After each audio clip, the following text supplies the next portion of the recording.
So let's take a look at the power of this recent update to the Frame-A-Face software.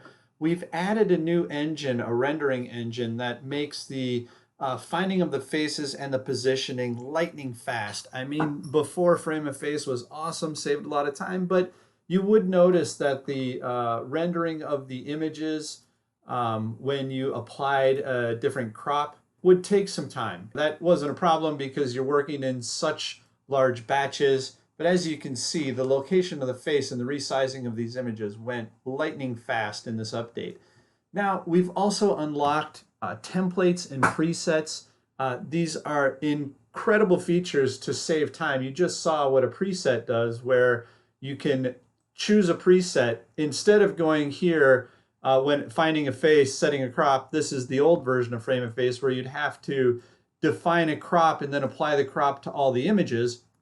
In this case, which of course you can still do, but we've added these presets where you actually have access to all the most common uses, like for example, yearbook photos or passport photos, or however you want your images to look uniform, say on a website where you're going to do an employee index or something.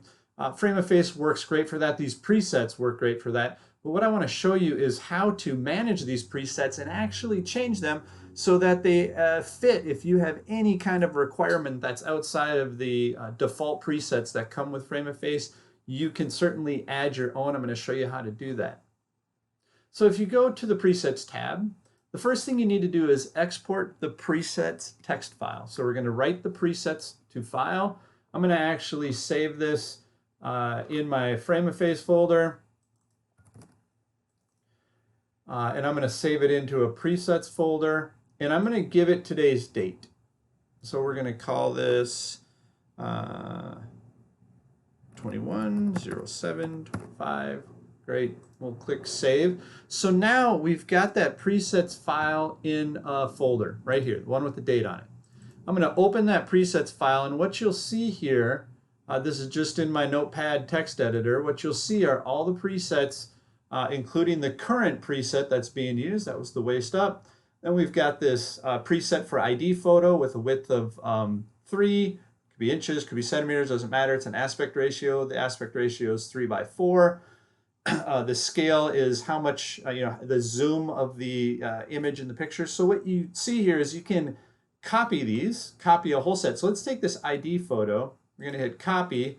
I'm going to pop a couple spaces in here and paste it. And now I want to change the name because let's do a US passport photo. So passport photos might be different in each country, different size requirements for printing the passport photo. I know in the United States, the width is 2, the height is 2. Let's change this scale a little bit. We'll go down to, no, we'll just leave it close to that, 1.5. This is the face from the top, face from the left, so it's going to position it inside of that square. Let's go down to 45 here.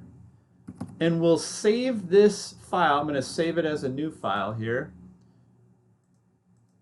And we're going to say that we updated it with the passport-US. Okay, great. Now that that's saved, I can go back to my Frame-A-Face software. I can go to my presets, manage presets, and then I can read the presets from file. And here's the one that I just modified, Passport US. And what that will do is we'll see that it added here at the top of the presets list, because that's where I put it in the order of the presets in the text file. You'll see that this now has proportions of 2:2. And I can use this to set as default and replace all. And you see how fast that rendering engine went through and created all of these US style passport photos from this large batch of images. Now, we could export these with the traditional method, and you can go to that folder like we did in the previous video. If you haven't watched the general instructional video about Frame-A-Face, watch that. Really, this export button will export these images as is, one by one, into a folder. But the other thing that we've added to Frame-A-Face that's so powerful is a templated export. And so in this video, I'm going to show you how to do that. Now, if any of these need to be adjusted, we can do the same thing that we just did. in that that first video, the instructional, the general instructions.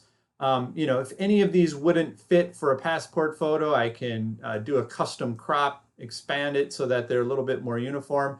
Some people are kind of hanging off to the side, and this may or may not work for a passport photo, but you know, you can do the best you can to kind of put it the face right in the middle with a custom crop. And then instead of tapping export images, which would prompt you to save these to a folder and save only one copy of each in 2x2 format, I'm going to go out here to the templated export, and I've got a template built that's to print 2 US passport size photos on one 5x7 piece of paper. So if your printer at your office has a setting for 5x7 photo paper, this is a great way. If I tap this, it's going to ask me where to save this. So we're going to go back to that exports folder. I'm going to make a new folder, and I'm going to call this US passports 5x7.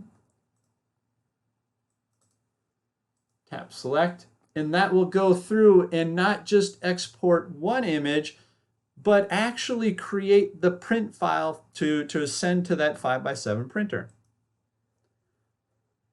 Let's go to that folder that's got the that we did the export to and take a look. So here we've got this this print file for each one of these people that were in this batch of images. Again, incredibly powerful to have just rendered all of these ready to print on a 5x7 printer. And in each of these cases, we've added the cut line. So once this comes out of the printer, very easy to cut these out to the exact specifications of, in this case, a United States passport photo. But these lines pop up for any of the templates that you might use to export photos. There are some templated templates already built in, but again, the power of Frame-A-Face, you have the option to modify these templates. So let's go through and do that just to take a look. Let's say I don't have a 5x7 printer. I've got a 4x6 printer, right? And it takes 4x6 paper. So just like with the presets, we're going to export the template text file. And in this case, I'm going to call this Frame-A-Face templates. I'm going to save it into a different folder. And then I'm going to browse back to that folder and open that up. Let's see, I've got a templates folder here.